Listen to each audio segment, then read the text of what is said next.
it's hard to believe what 6-2 started, Oh. and it's hard to believe what 1 week does to your forecast. And losing last week to the Browns really has all of a sudden changed the outlook for the Bills, because we all had figured, man, they're going to get to 10 wins. There's a clear path to 10, and if you get to 10, you get in the playoffs. Leo, do you see a clear path to 10 right now after losing that game last week? All of a sudden, they're kind of in a must-win situation. Yeah, no, the clear path took a little, had a little speed bump in it, and the Bills hit it hard. And losing to Cleveland, that was one of the wins that this path that we had spelled out early in September. That's one of the wins they had to have, and it was, the game was there for the taking. It was two bad offenses going at it, and the Bills just couldn't get it done at the end. And a lot of heat has gone on Josh Allen and Brian Daboll, offensive coordinator, for not putting Stephen Hauschka in a little better position to make that long game-tying kick, and who knows what would have happened after that. I don't know. The flip side of that, Sal, nobody really gave Baker Mayfield credit for putting his 80-yard drive together. That was a defining moment for him as well, and he did it against the Buffalo defense that continues to play great. I'm not going to, the defense obviously has run-stopping problems, but 19 points you give up in there, and they score points. They scored points in that game. I don't know. Really, the emphasis is on this offense, and like you said before we were talking here, the Miami game is suddenly a must-win game. It really crazy is. To sound that. Well, this is a team they should beat. I know they struggled with them in the first game up at Orchard Park, but I think my take on this, Leo, is that they've seen the Dolphins, which, when you're the better team, when you have better talent, and now that they've seen what the Dolphins are all about, I think they should be better prepared to go into this game and take care of business. I mean, the top to bottom roster, it really isn't that close, which is stunning to say for the Bills, because rarely are they the team that has way more talent, but they just do. The Dolphins are in a season where they have not bulked up their roster. They've actually taken parts away because it's a lost season for them, and they had a clear goal in mind before Fitz came along of trying to get the number 1 overall pick. Of course, Fitz is screwing it up big time. They're probably not going to get the first overall pick because the Bengals remain winless. So it really is a screwed up season for Miami. I'm not quite sure what Dolphins fans are thinking about. Like, they must be, I would guess they're really irritated that their team has started to win some games, because there was a clear and present path to let's be as bad as we can and get our franchise quarterback.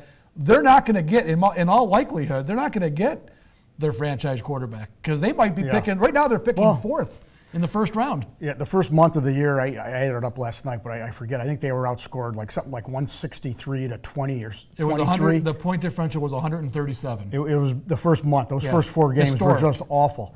Then they put Fitz back in the fourth quarter of the Redskins game. They almost win that game. Right. The failed 2-point conversion at the end, but it showed right then.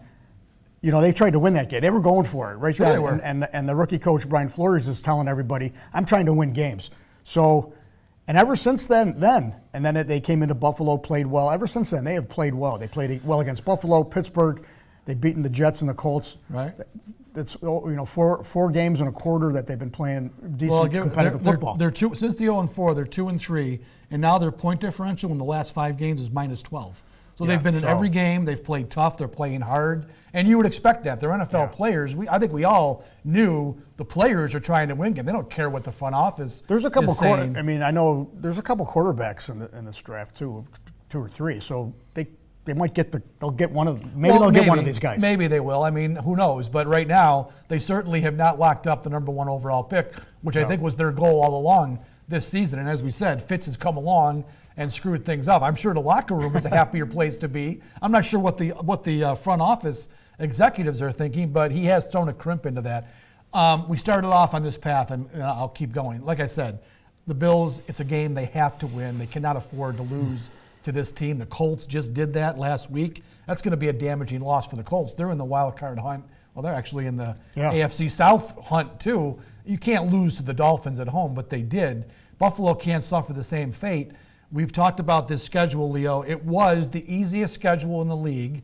Them in New England played the easiest schedule until now, and now it flips. Now the Bills are middle of the pack in strength of schedule coming up. They got to play Dallas, Baltimore, New England, and Pittsburgh. Pittsburgh. Those are 4 games. Be honest, Bills fans. You look at those 4 games. Do you think the Bills are going to win any of those 4?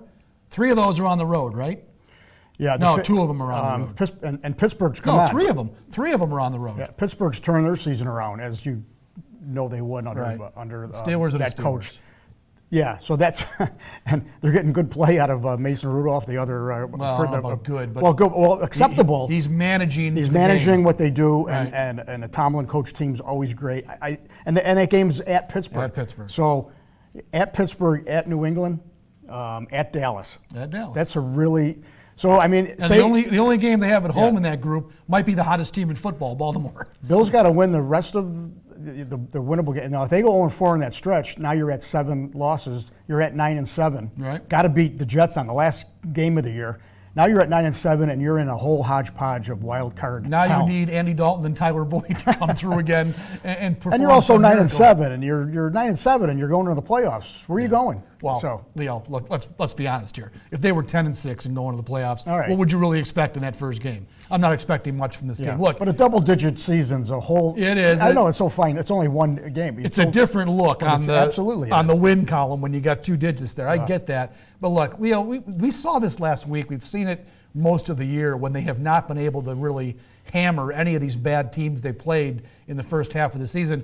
This remains a pretty average football team. They have a good. I'm not saying this defense is elite. I don't care that they're 3rd in points allowed and 3rd in yards allowed. They are not an elite defense. They're a good defense that keeps the Bills in every game, which is good. That's a good thing to have. It's if you've got a good defense that'll give you a chance every week, that's fine. The problem is this offense, Leo, continues to bumble and stumble, and they haven't taken advantage of this defense. Last week was the absolute perfect example. I mean, you're going to lose to New England in week 4. We all knew that. And we all knew that Philadelphia was going to come in, and that was going to be an incredibly hard game for the Bills to win, and they didn't win. Last week, there's no excuse. Their defense played well enough to win that game, and the offense against a Cleveland defense that I would say is average. It's an average Cleveland defense.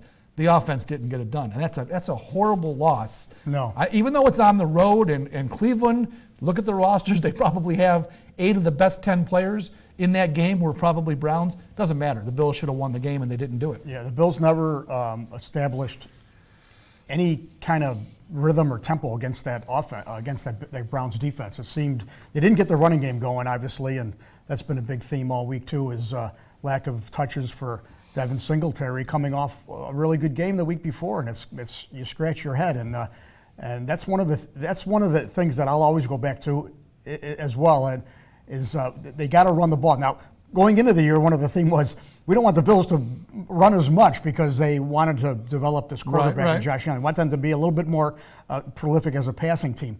But now they've kind of almost flipped the script here. They're not a very good running team anymore. No. And whether it's the inability or just this lack of use of Devin Singletary, I'm a Frank Gore fan. I love him, but it doesn't take much to see that his time is past. His days are over. And now the other problem though is Sal. I don't know, and we'll talk about this. Is I don't think I love Singletary, but he's not your bell cow guy in between the tackles. Give him the 25 carry guy either. No, I understand. They need another that. guy. Well, they do. They've got Frank Gore. They've How? got But Singletary should be the guy who's carrying 15 to 20 times a game, and you bring in Frank Gore to cover 5 or 6 or 7. Who averages about 1 yard a carry. Well, but I think if they used Frank Gore in a better situationally, do it better situationally, I think he still can be a productive player. But you can't bring Frank Gore in for 2 series and be the guy. He's not that player anymore. I think they've totally mismanaged their running game. They've become a pass-first team. It's hard to believe,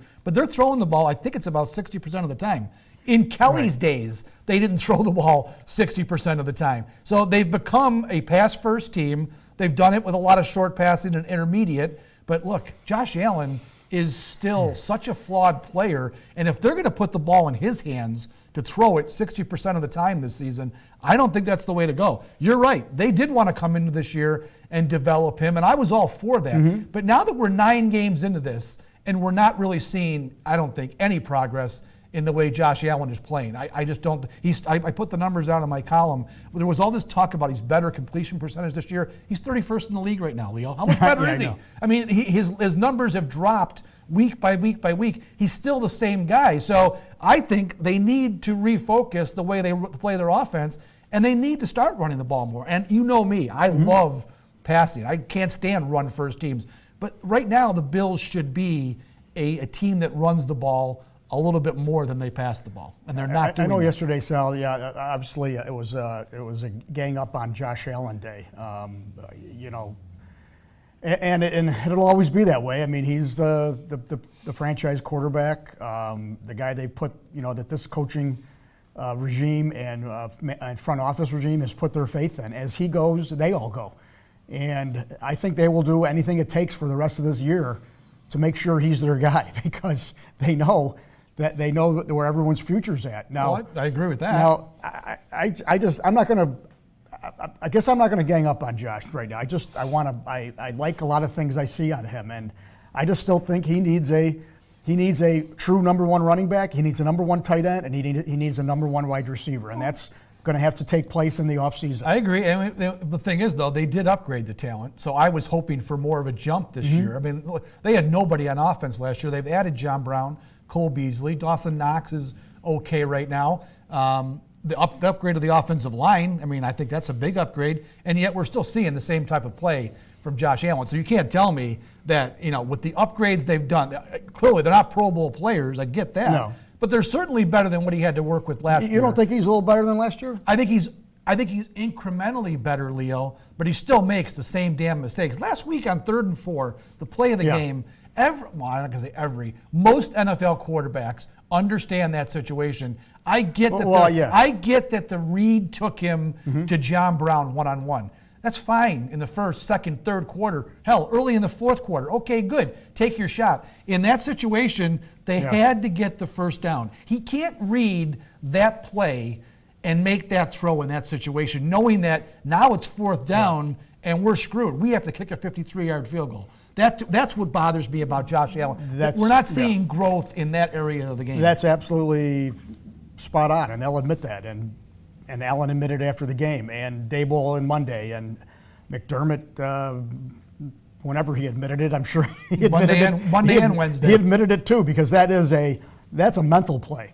And if a quarterback's not going to grow in that situation and understand what he's got to do, and I think he had Beasley wide open for, that ball might have gone 15 yards, and they tied that game all day long. Now, Hauschka would have had an off day, but you give him a 30-yarder, he's going to make that. Well, he missed a 34-yarder early, did, so okay. I wouldn't say it was automatic, but, he had a much better chance. Yeah, but you left him with a 53-yarder on a day he wasn't doing well. And I don't fault him on that, by the way. That's a tough kick. People don't understand. Now it's November. It's on grass, always a little trickier than turf. 53 yards with some pressure. That's a hard kick for a lot of kickers to make. The 34-yarder was the one that really came back to bite him. But you want your quarterback to recognize what he's got to get done, and he made the wrong choice there. Now, let's keep going on Allen, because I know you want to be his cheerleader today. Right. How many throws in that game, Leo, just made you want to pull your hair? They went for it on the very first series. They had 4th and 4.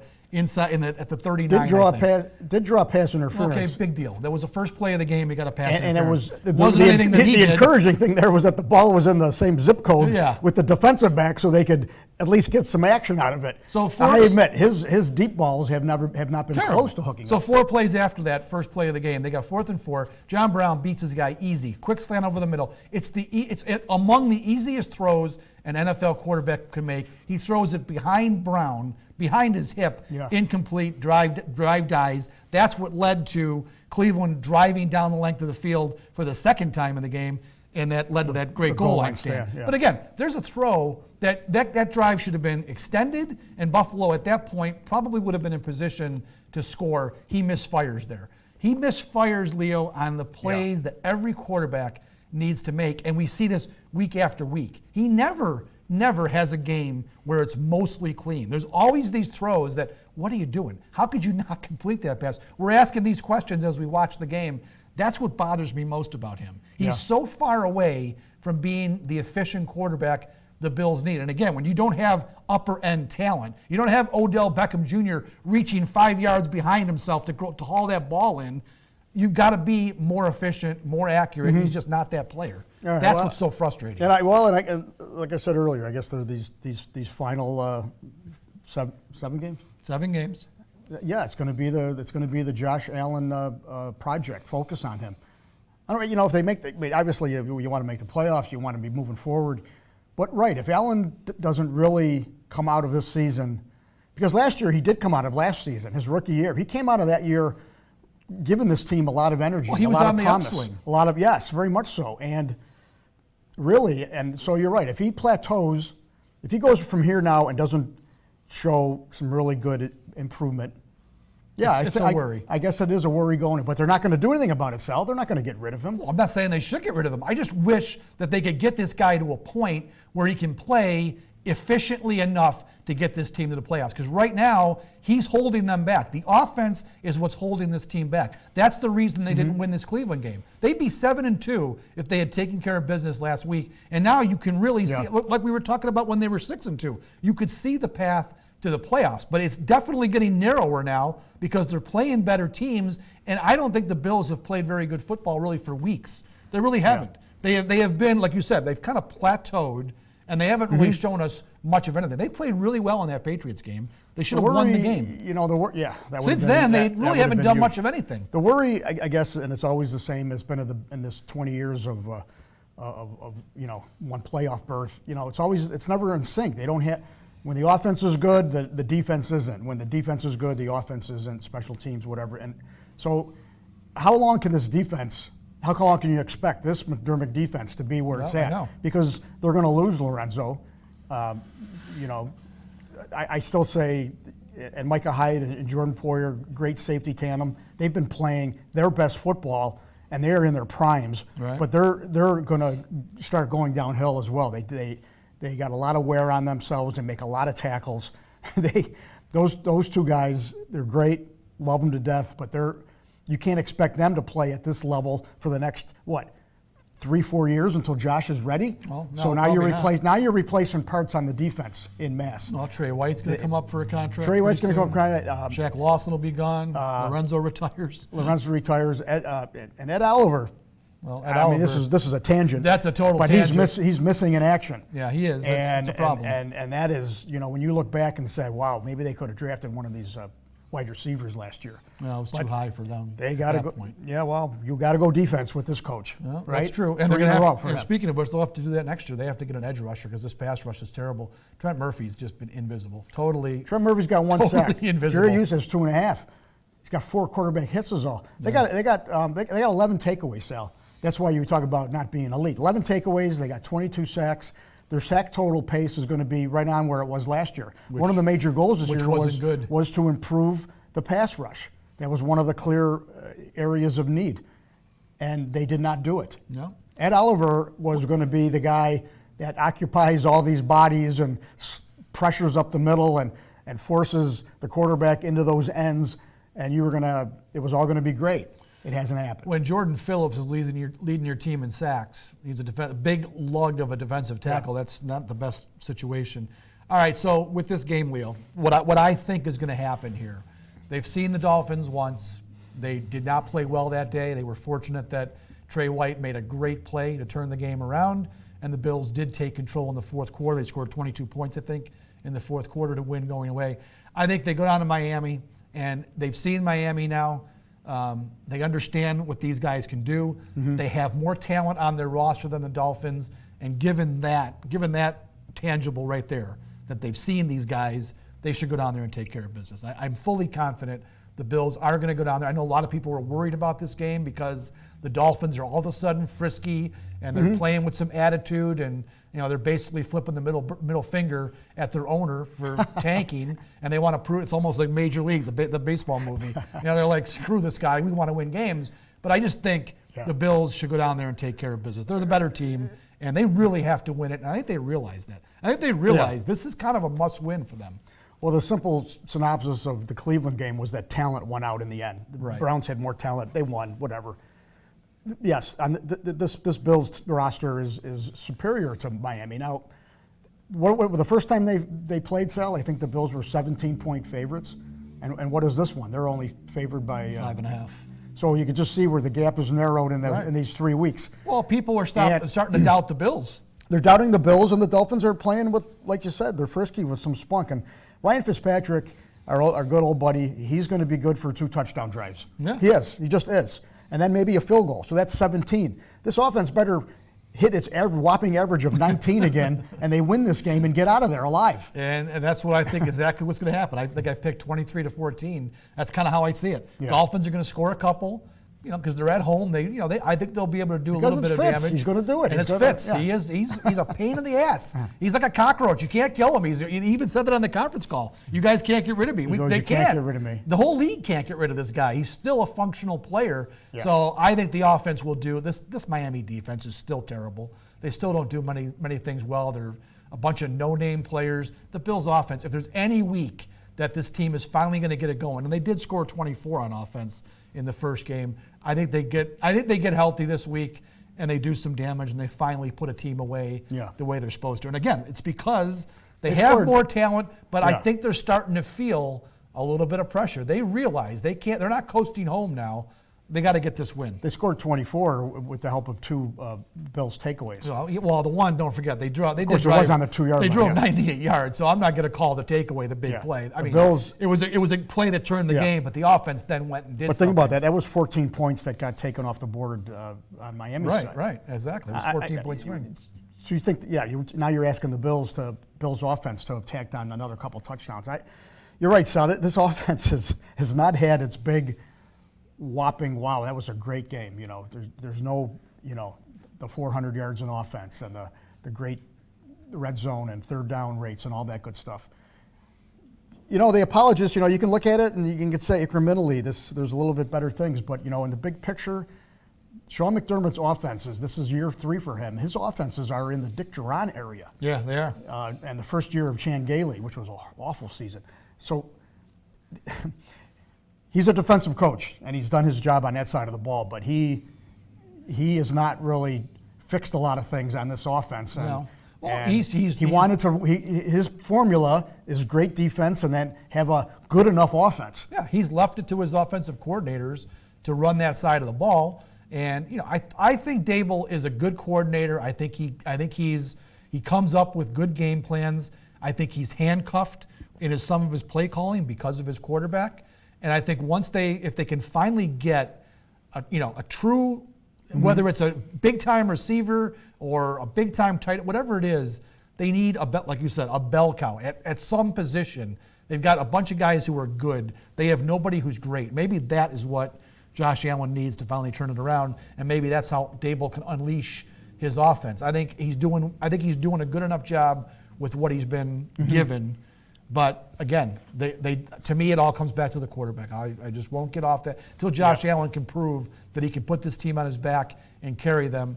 I'm not going to have faith in him. I just have not seen it. I haven't. And I think you're swimming upstream. I think a lot of people are starting to really doubt whether this is Josh Allen. I guess I'm having some blind faith in the kid yet. I just really see some of those qualities that he has that you just are these intangibles. He's got the great size, the arm, the want to, and the leadership, because they do want to follow this kid. And he's also got, he could have had his 5th comeback win last week. He's got 4 already this season. He's got a lot of good things that you want to build around. We've seen the Losmans and the Manuels. So we saw what happened to those guys where they did completely lose it and lacked effectiveness. Of course, it usually happened in going into that third season. Yeah. And Josh is going to that's next year. And you're right. So to get back to our point earlier in this show is that these last 7 games maybe is the referendum on Josh Allen. We've got to see really a really positive upward swing Because right now he's right in here. He's plateaued, and they're not going to make the playoffs unless he picks it up. There's no doubt about that. The defense, I think, is going to continue to play well and keep them close. Josh Allen has to push them over the top if they're going to get to the playoffs. If they're going to win 10 games, he's got to be better. All right, Leo, Okay. I'm heading down to South Florida. All right, enjoy, Sal. Yes. Getting out of the snow. Getting out of the snow. Good timing. I didn't think a game on November 17th would get me out of a We snowstorm. got some but massive snowbanks right outside yeah, the building. the plows have right done a nice downtown. job. So, anyways, I'm getting out of here. You All will right. you will survive, I'm sure. Oh, yeah. And we'll touch base again next week. For Leo, I am Sal. Have a great week and enjoy the Bills-Dolphins game on Sunday afternoon.